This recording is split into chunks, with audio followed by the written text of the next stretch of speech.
want you to think. I want you to think about things that you've wasted your time on. Things that were a waste of time.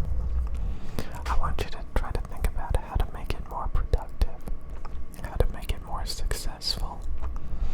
Sometimes you have to throw it all out and start from scratch with a totally new approach. Sometimes you have to move on from things, and maybe later on, through time, you'll come up with something new, so that you can't rush it. You don't want to rush. You don't want to rush things. But I do know, when you're growing up, you have the most creativity. You have the most possibilities. You have the most possibilities of success. Do you? Maybe not, actually. What am I talking about? Okay, so again, when you're growing up, you're very creative usually. You're full of ideas. You're easily inspired. But if you fail a lot, it's gonna be like sticking a fork in a electrical outlet over and over again. It's just not going to be good. And it may make it where you want to stop trying, where you want to give up, where you start to think that everything you do is a waste of time. So again, I remember growing up, and I had all of these amazing ideas. I worked on projects all the time. Like, I spent days, weeks, months working on projects. Sad to say those projects didn't go anywhere, and I never really planned it out. I know it was like the underpants gnomes from South Park. I'm just gonna work on these projects. I don't know why, and then all of a sudden I expect profit. You can't just start up projects and expect them to be prosperous and successful and worth your time without planning that out as well. So a while back, a couple of days ago, somebody asked for tips on how to grow a YouTube channel. And I think one thing that stuck with me is, when you start a business or you start anything, you don't want to think about yourself and what you want. You want to think about what people want. And I have a bad habit, even on this channel, of making videos that I want to listen to, that I want to make, when I know subconsciously that I shouldn't be making those types of videos. I should be making sleep videos. It's time to sleep. What's the point? I shouldn't even be teaching you guys or giving life coaching advice. Definitely, I shouldn't be life coaching you guys. I should be making just very basic ASMR videos. Not doing this stuff. No. But yeah, when I started this channel, I was thinking, I have 2 microphones. I've listened to a lot of ASMR, and I think ASMR has the potential for growth. And honestly, when I first started trying to make ASMR videos, I was very uncomfortable. And I think honestly that I've kind of deviated too much away from making ASMR videos the way that you're supposed to. So I think I'm doing it wrong now. I think I got too comfortable doing it wrong.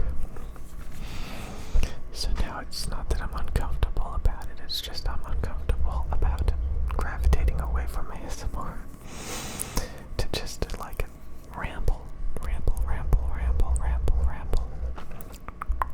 and not doing enough triggers.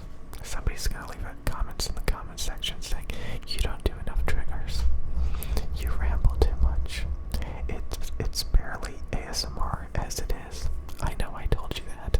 Thank you for repeating it. Thank you for repeating it. Thank you for repeating it.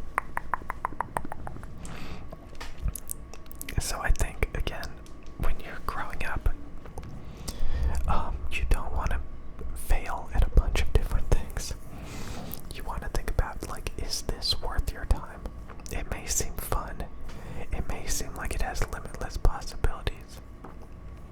But you have to ask yourself, like, is it actually going to go anywhere? Or is it just a fantasy, it's just a delusion? You have to ask yourself that. Is this a good way to spend your time? Or is it the underpants gnome from South Park, where you just work on something, question mark, question mark, question mark, profit? You have to think about how it's going to be productive and profitable, if at all. And sometimes, you may be a little bit delusional about it, and it's not going to have that possibility. It's just not going to have that possibility. So, like, when I started this channel, I decided I want a larger demographic. I wanted to, like, make videos that weren't nerdy. I wanted to make different types of videos that I thought would get viewers, get subscribers, get promoted by the YouTube algorithm.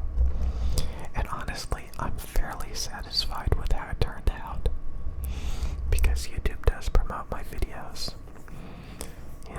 At least each one of my videos usually get a couple of thousand views, which is pretty nice. There's a lot of YouTube channels where, they're only getting about a little bit more views than me. And they've got hundreds of thousands of subs. And it's because, like, people are just not that interested in their videos anymore. So, yeah, that's the main thing. You have to really ask yourself, does this have the potential of success before you work on a project? So many people work on passion projects, and they know that it's not going to grow, that it's not going to go anywhere. Some of them do anyway, yet they keep working on it, and they're just more than comfortable with it. Sometimes, again, I talked about this a lot, it's best to quit. Sometimes people get so invested into things, and they don't want to quit because they put so much work into it. But again, if you knew that, like, if you quit and gave yourself some time to come up with something new, and it's better, well thought out, and it could have a lot more potential, why not do that? Don't just flounder in mediocrity. Some people, like, oh, you try to make money, oh, you try to grow. Oh, like, yeah, it's really important. I used to not care about that stuff. I used to not care about that stuff at all. And then I wondered why I was so unhappy. So I started caring a little bit. So yeah, somebody asked somebody else this advice as well: how to grow a YouTube channel. If you have a good idea, you have a good idea, and it'll grow. It'll grow if you do it right. But if you have a bad idea, and it's usually super nerdy, then it may not work, and you have to be realistic with yourself and cut your losses and work on something different. Sometimes you have to learn that the things you like, just because you like them doesn't mean you should. If you have a boring, dorky hobby that's not going anywhere, and you can admit that to yourself, even if you really like the hobby, So, like, there were a lot of video games that I was obsessed with, and I sat down and asked myself, do most people think that the video games I like are that great? No. A lot of people don't like the video games I do.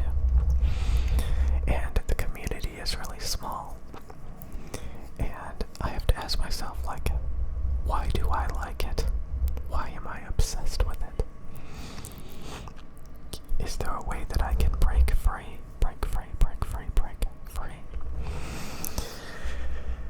And the answer is always yes. You just have to come to terms with it.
finding new hobbies instead of floundering.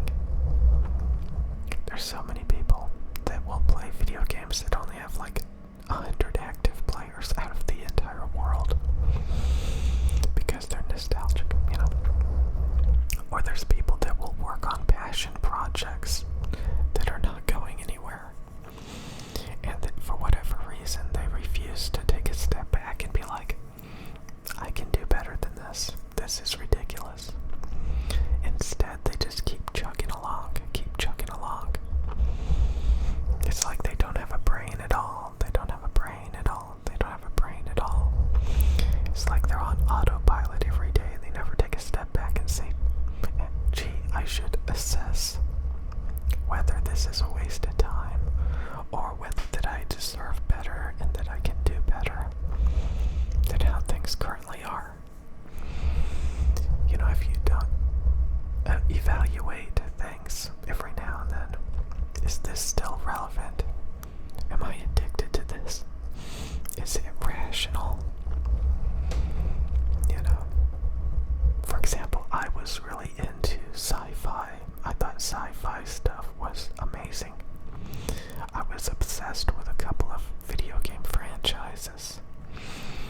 And over time, I kind of reassessed that, questioned why that I liked sci-fi, why that I liked those video games, and if there was any way that I could deprogram myself, because I was no longer satisfied.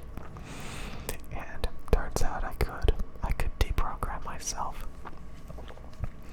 So I don't oogle over sci-fi or those handful of video games anymore. You know, I cut off a bunch of projects that weren't going anywhere. Stuff like that. So you really have to be able to, like, it's getting rid of your obsessions and your passions and any other illogical things, and just being more rational about it and being like, you know, I should have a healthy, you know, you don't want to be tunnel visioned or something, I don't know. You want to be able to, like, admit if you have a problem or not. Are you addicted? Are you, you know, sometimes you're addicted to things. And most things that people are addicted to, if you really think about it, it's not that great, you know? So if you have a obsession, a passion, a addiction, and it's just holding you down and bogging you down, and it usually is, it's like the best you have, you know? And you have to realize that there's so many other things out there. So if you're not satisfied, if you're not happy, you know, you have to realize that there's other options out there, you know? And you have to really think about that. You have to really think about that. Can you come up with new hobbies, new ideas, new projects that are a little bit more rational, a little bit more realistic, that aren't going to waste your time, And I think the older you get, you know, the more cynical you'll probably be if you hold on to things for too long and they don't go anywhere. It's going to make you lose motivation to start up new hobbies and new projects that require work. Because in the back of your mind, you're like, what if it's a waste of time? What if it's a waste of time? Why even bother? You know, why even bother? You don't want to get to that cynical point. And you may, if you keep failing. So, try to figure out things, figure out the YouTube algorithm. You know, don't just blindly make videos that get no views. Don't do that. You know, don't work on projects that just hemorrhage money and hemorrhage time and aren't going to go anywhere. Stuff like that. You have to leverage